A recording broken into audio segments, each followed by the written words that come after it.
Hello and welcome to my channel. Today in this video, I am going to show you how to use the Raise to Wake feature in your iPhone SE. To turn on this feature, go to Settings, then go into Display and Brightness and turn this Raise to Wake toggle on. What happens in Raise to Wake is, whenever you pick up your phone, the screen of your phone will turn on automatically.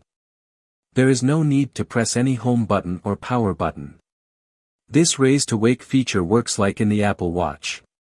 It is a very convenient feature because you can quickly see your widgets and notifications without pressing any button. This Raise to Wake feature is available in iPhone SE and iPhone 6s or above. So this feature will not be going to work on iPhone 6 or 5s.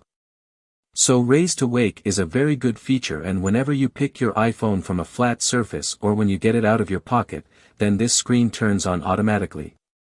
The screen will automatically turn off if you don't do anything. By default, this Raise to Wake feature is turned on in your iPhone.